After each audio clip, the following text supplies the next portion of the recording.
네, 고등학교 문학 매월당 김시습의 이생규 장전 출발해 보도록 하겠습니다. 자, 우리나라 최초의 한문 소설집인 금오신화에 수록된 작품 중의 하나입니다. 이승과 저승의 경계를 뛰어넘는 남녀 주인공의 사랑을 전기적 장치를 통해 보여줌으로써 현실 세계의 질서에 대한 저항과 비판 의식을 드러내고 있다. 자, 여기서도 벌써 하나의 질문을 가질 수가 있어요. 한문 소설집인데 왜 금오신화라는 이름을 갖고 있느냐? 실제로 이제 매월당 김시습이 지은 우리나라 이제 최초의 한문 소설이다. 이거는 우리 친구들이 많이 들어봤을 텐데 여기에는 뭐 이제 이생규장전 조금 이따 선생님이 뭐 간단하게 정리를 해주겠지만 뭐 만복사 저포기를 시작으로 해서 5편의 작품이 이제 현재 남아있다고 볼 수가 있습니다. 공통점이 있죠. 모두 다 이제 우리나라 사람들이 주인공이고 우리나라를 이제 배경으로 하고 있고 이제 뭐 학자들 사이에서 일부는 뭐 중국에서 이른바 뭐 명나라 때 구라는 작가가 전등신화를 적었으며 이제 매월당 김시습이 그거를 뭐 아류랄까 따라서 적었다 이런 이야기들이 간혹 있긴 있지만 어느 정도 영감은 얻었을지 모르겠죠. 근데 이제 좀 주체적으로 생각을 해볼 필요가 있을 것 같고요. 그리고 이제 첫 번째는 다시 한번 우리나라 지휘형의 우리나라 인물들을 썼다. 그리고 뭐 이제 현실하고 사상 사이 어떤 갈등. 이거는 이제 김시습 그 사람 자체가 굉장히 어린 시절을 불우하게 보냈었고 어떤 그런 것들이 나타냈던 하나의 이제 사상적인 기반이 아닐까 싶어요. 그리고 홍건적인 난이라든가 아니면 뭐 외구의 침범 이런 것들이 전체적으로 우리나라에 실질적으로 있었다. 이런 걸 통해서 이제 자아와 세계와의 갈등 이런 기초적인 걸 통해서 소설로 볼 수 있더라. 또 뭘까? 중간중간에 이제 삽입시가 굉장히 많이 들어있습니다. 이제 이생규장전에도 전체적으로 한 30편에 가까운 한시가 들어있고 이제 여기에 어떤 독자 아니 화자의 감정이 많이 녹아 들어있다. 그리고 어떤 서정성을 드러내고 있다. 그리고 굉장히 이제 마지막으로는 작품 소재가 굉장히 초자연적이라고 할 수가 있겠죠. 이제 명언소설이라고 선생님이 이제 정리를 해주겠지만 어떤 결말 자체가 굉장히 이제 특이한 상황으로 엔딩 끝나게 됩니다.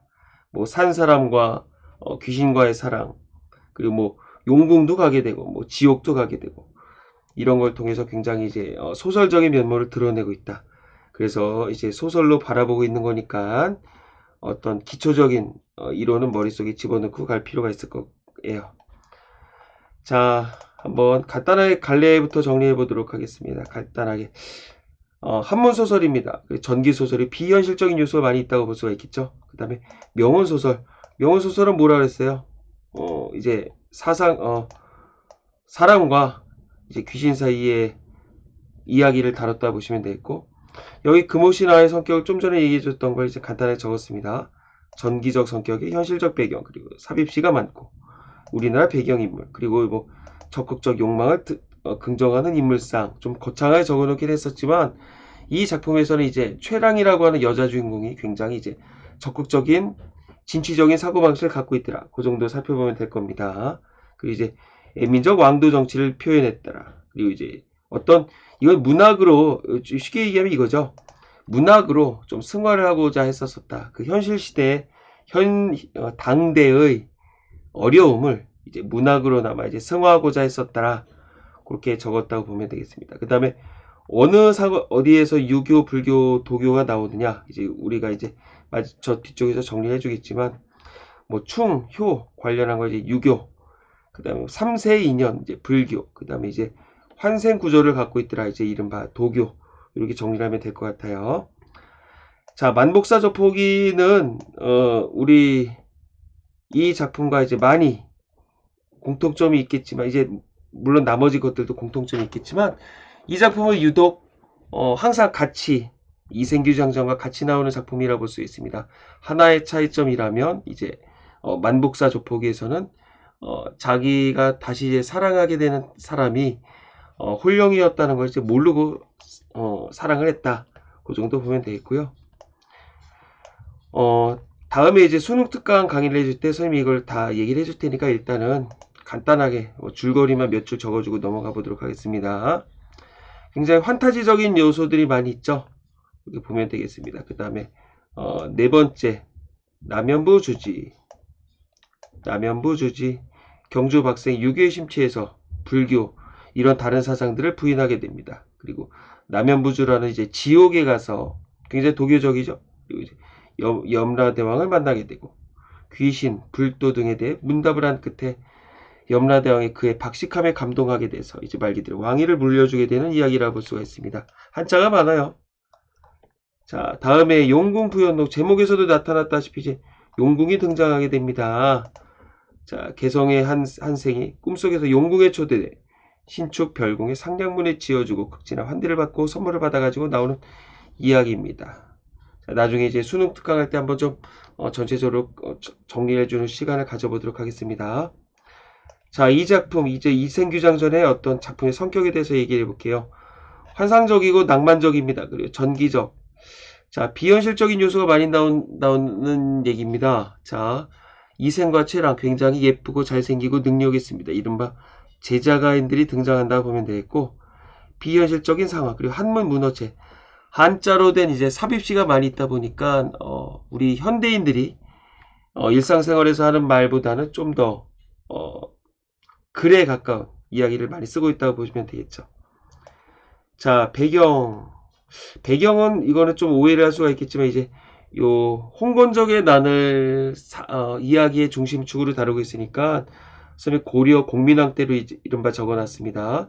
선생님이 이 누구냐 김시습 매월당 김시습은 조선 초기에 살았던 사람이잖아요. 근데 이제 요 작품의 어떤 시간적인 배경에 대해서 쓴 거니까 오해하지 마시고요. 자, 송도 이제 개성이라고 볼 수가 있겠습니다. 그리고 사상적으로는 불교의 3세 인연과 결국은 마지막에 허무하게 끝난다. 이제 이른바 무생관을 강조하는 불교적인 사상, 그리고 이제 여자의 정절을 강조했었던 유교, 그리고 부모에 대한 효 이런 것도 유교적인 사고방식이라 볼 수가 있겠죠. 그리고 이제 환생구조를 보이고 있는 이제 이른바 도교적인 입장이라 볼 수가 있겠습니다. 자, 다음에 이제 특징과 주제에 대해서 한번 간단하게 적어볼게요. 자, 적극적 성격의 인물이 등장합니다. 자, 어떤 적극적 인물이냐? 우리 여기서는 이제 최랑이라고 보면 되겠죠. 그리고 이제 역사적 사건을 반영했더라. 이제 홍건적의 난이라고 하는 사실적인 사건을 기초로 했다. 그리고 이제 만남과 이별, 재회의 어떤 세 번에 반복되는 이야기를 중심축으로 하고 있더라. 뒤에서 마지막에 정리해 주겠지만 이제 시를 주고받으면서 만나게 됩니다. 첫 번째 만남이겠고, 이제 문벌 차이를 이유로 이제 두 사람의 혼인이 이제 부모에 의해서 거절이 되게 되죠. 이런 건 어떤 봉건적인 사회 구조로 인한 실현이라고 보면 되겠고, 그게 이제 첫 번째 이별. 뜨거운 사랑 끝에 이제 부모를 설득하게 되고 이제 혼례를 이루게 됩니다. 그래서 이제 해피엔딩으로 이제 이어지나 했었죠. 그게 이제 두 번째 만남. 이런 와중에 어떤 현실적으로 극복이 불가능한 이른바 홍건적의 난을 만나게 됩니다. 그게 이제 이른바 두 번째 이별. 그리고 이제 마지막으로는 뭘까? 이제 그 홍건적의 난으로 인해서 최랑은 죽게 되고 이생은 삶을 유지하게 되고, 그리고 세 번째 만남이라는 건 이제 인간과 이제 혼령으로서 이제 만남을 하게 됩니다. 그리고 이제 마지막으로는 이제 어떤 저승에 있는 이제 명부로 인하여 네임 리스트지 무슨 리스트라고 보면 되고, 그로 인해서 이제 영원한 이별을 하게 되더라. 그래서 이제 만남 이별 이런 식으로 반복이 되더라 보면 되겠고요. 자, 죽음을 초월한 남녀 간의 사랑, 임에도 불구하고 밑에 이제 구체적으로 좀 적어놨으니까 우리 친구들이 살펴보기 바라겠습니다. 자, 지금 얘기했었던 만남과 이별의 반복 구조다. 그렇게 보면 되겠습니다. 쭉쭉쭉 우리 친구들이 좀 전에 지금 선생님이 간단하게 얘기를 해준 거니까 한번 쭉 살펴보면서 우리 친구들이 스톱해 놓고선 잠깐 정리하는 시간을 가져보면 어떨까 싶습니다. 자, 다음에 이야기에서는 이제 적극적인 여성상과 진정한 사랑의 모습을 보여준다. 자, 남성이 아닌 여성의 적극적인 능동적인 행위를 통해 사랑이 이루어진다는 특징을 보입니다. 물론 저 뒤쪽에서도 이제 이생도 적극적인 태도를 보이게 되겠지만, 이제 이야기를 끌어가는 사람은 실질적으로 이제 최랑이라고 보면 될 겁니다. 자, 철저히 서로를 공경하고 목숨을 다해 절개를 지킨다는 점에서 주목할 만합니다. 자, 뒤에도 간단하게 정리했으니까 친구들이 살펴보시기 바라겠습니다. 자, 다음에 이제 전반부와 후반부로 나눠볼 수가 있을 텐데요. 전반부는 굉장히 현실적인 이야기가 많이 등장합니다. 그리고 이제 뒤쪽에서 후반부에서는 이제 영혼과의 사랑이기 때문에 이른바 비현실적인 요소가 많이 등장한다고 보면 돼요. 자, 이제 전반부, 이제 삽입시의 효과에 대해서 가장 많이 알아볼 필요가 있을 거예요. 일단 서사적 기능이 있으며 이제 서정적 기능으로 나눠서 볼 수가 있을 텐데, 형식상 효과, 이른바 서사적 기능은 서술의 단조로움으로부터 이제 탈피하게 됩니다. 그리고 이제 내용을 압축적으로 제시했다. 그리고 이제 앞으로 어떤 사건이 드러날지 이른바 이제 암시의 효과도 있다고 볼 수가 있겠습니다.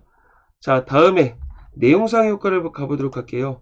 이제 주제의식을 드러내고 이제 인물의 심리를 드러낸다고 볼 수 있습니다. 그리고 이제 어떤 슬픔, 재회, 기쁨 이런 것들을 말 그대로 감정을 시를 통하여 극대화한다고 볼 수가 있을 테고, 선생님이 본문에다가 오늘 이제 전문을 다 다뤄줄 건데 거기에 시 전편을 다 다뤄놨으니까 우리 친구들이, 물론 한자가 어려워요. 그렇지만 한 글자 한 글자 주소까지 다 달아놨으니까 요 단어가 그런 의미를 갖고 있나 보다 좀 셀프로 참고하기 바라겠습니다.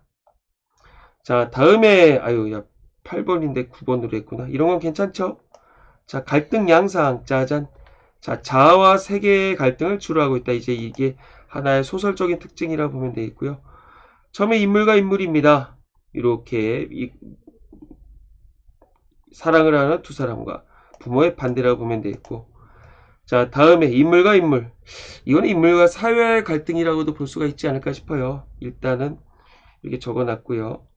마지막에 행복하게 살게 됩니다. 자, 다음에 가보도록 할게요. 자, 배경. 어떤 배경을 얘기를 하는 걸까? 자, 유교적인 배경. 이렇게 볼 수 있겠죠. 이생에 대한 절의를 지켰다. 그 목숨을 잃은 최랑의 모습에서 어떤 절개를 지키고자 하는 유교적 가치관을 표현했더라. 그리고 이제 3세의 인연으로 표현했기 때문에 이른바 불교적이라고도 볼 수가 있겠죠. 자, 이거 뭐라고? 요 밑에 있는 건 이른바 불교적인 가치관을 반영했다고 볼 수가 있습니다. 요게 앞부분의 이야기라고 보면 되겠고, 저 뒷부분에서는 이제 갈등의 양상부터 살펴볼 필요가 있을 것 같아요. 자, 이생과 최랑 머물러라. 아닙니다. 난 가야 됩니다. 이런 두 사람의 어떤 갈등 아닌 갈등이라고 볼 수가 있겠고, 자, 배경이 어떤 의미를 갖고 있나 한번 좀 살펴볼게요. 자, 이생이 이제 세상과 단절하고 이제 두문불출하면서 최랑과 몇 년을 함께하는 공간이라고 보면 되겠고, 저승은 이제 최랑이 결국은 이제 가야 되는 공간이잖아요. 그렇게 이제 적어놨다고 볼 수가 있습니다. 자, 삽입시도 또 이쪽에서 어떤 역할을 할까요? 어떤 비극성을 강조해 준다고도 볼 수가 있겠고, 그리고 이별하게 된 상황을 나타냈다고 볼 수가 있습니다. 자, 배경사상에 대해서 한번 얘기해 볼까요? 배경사상. 자, 이별을 거부합니다. 자, 그리고 최랑이 남아있기를 우리 이생은 계속적으로 바랍니다.